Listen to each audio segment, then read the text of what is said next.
साथियों, फ्रांसीसी क्रांति आप सब जानते हैं कि विश्व की जितनी भी क्रांति हुई है उनमें एक बड़ी महत्वपूर्ण क्रांति फ्रांसीसी क्रांति रही है। जैसे कि इस क्रांति के बाद एक नारा निकल कर आया था, क्या? लिबर्टी, इक्वलिटी और फ्रेटर्निटी, अर्थात स्वतंत्रता, समानता और बंधुत्व। ये नारा जो है पूरे विश्व में उस समय बड़ा ही प्रचलित हुआ और भारत के संविधान में तो इसके प्रावधान भी किए गए हैं। जैसे आप जानते हैं फंडामेंटल राइट्स में क्या है, हमारा राइट टू इक्वलिटी भी है और राइट टू फ्रीडम भी है, अर्थात स्वतंत्रता का अधिकार भी है हमें और समानता का अधिकार भी है। रही बात बंधुत्व की, अर्थात फ्रेटर्निटी, ये हमारा क्या है, मौलिक करते हुए मैं कि हम सब जो है एक बंधुत्व की भावना को आगे बढ़ाएंगे। तो आप समझ सकते हैं कितनी महत्वपूर्ण क्रांति थी। इस क्रांति के बाद फ्रांस में जो है अराजकता फैली थी। अच्छा, ये देखिए कि ये क्रांति हुई क्यों थी? क्योंकि जो उनका जो लुई 16 जो थे वो बड़े निरंकुश शासक थे, तो उससे वहां की जनता हो चुकी थी त्रस्त। उन्होंने टैक्स बढ़ा दिया था। उस समय आम आदमियों के लिए कोर्ट अलग था और जो वहां के बड़े लोग थे, वीआईपी लोग, उनके लिए कोर्ट अलग था। चर्च की भी मोनोपोली थी, दादागिरी चलती थी। इन सबसे जनता परेशान हुई और उन्होंने क्या है, उस राजा के विरुद्ध एक बिगुल बना दिया। ये आम भाषा में मैं आपको समझा रहा हूँ। फिर अराजकता फैली। जैसे कि हर क्रांति को क्या होता है, आम लोग जो है वो उसको आगे बढ़ाते हैं, लेकिन उसको आम लोग शुरू तो कर देते हैं और शासन को उखाड़ फेंकते हैं, लेकिन उसके बाद एक नेतृत्व की जरूरत होती है। जब नेतृत्व वहाँ उस समय फ्रांस जो नेतृत्व विहीन था, तो वहाँ क्या हुआ, पहले आम लोगों की मिलजुल के सरकार बनाई, जैसे कि डेमोक्रेसी टाइप बनाई, लेकिन वो भी ज्यादा दिन नहीं चल पाई। फिर क्या हुआ कि वहाँ एक जो सैन्य कमांडर थे, उस शून्यता को भरने के लिए जो वैक्यूम वहाँ क्रिएट हुआ था फ्रांसीसी क्रांति के बाद। फ्रांसीसी क्रांति आपको पता है 1789 अर्थात 1789 में आई हुई थी।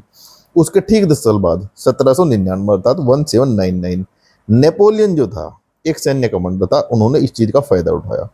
उन्होंने क्या हुआ कि खुद को सम्राट घोषित कर दिया और कहा कि अब हम फ्रांस को एक अच्छी दिशा की ओर लेकर जाएंगे। लेकिन हुआ क्या, उन्होंने अच्छे काम काफी कुछ किए, जैसे नेपोलियन कोड, जिसमें उन्होंने समानता का अधिकार दिया सबको, ये उन्होंने किया।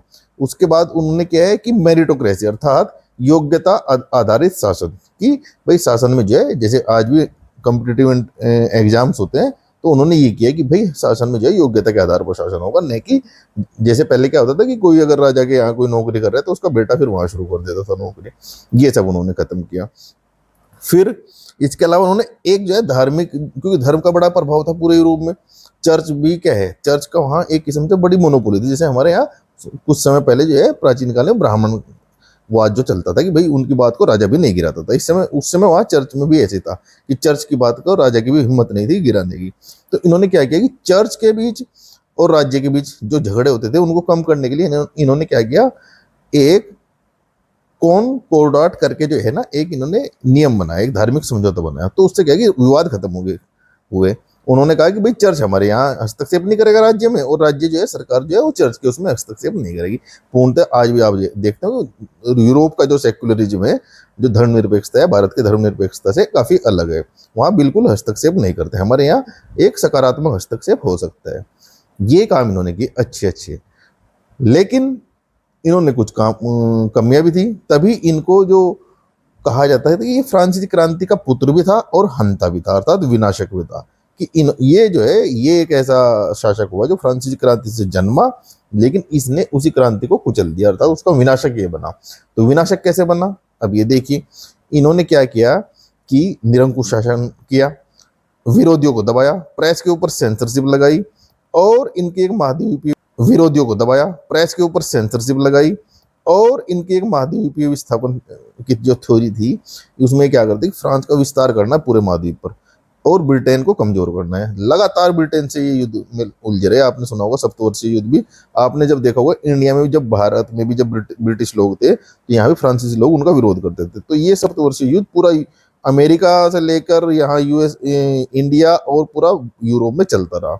उस कारण क्या हुआ कि ये इन्होंने फ्रांस को पूरा बुरी तरह बर्बाद कर दिया, कमजोर हो चुका था और आर्थिक स्थिति बड़ी बदतर हो चुकी थी। तो इसलिए बोलते हैं कि फ्रांसीसी क्रांति का ये पुत्र भी था और हंता भी था। इसके ऊपर आपको डिटेल वीडियो चाहिए, क्योंकि ये क्वेश्चन बड़ा इंपॉर्टेंट है, यूपीएससी इसको बार बार पूछता है।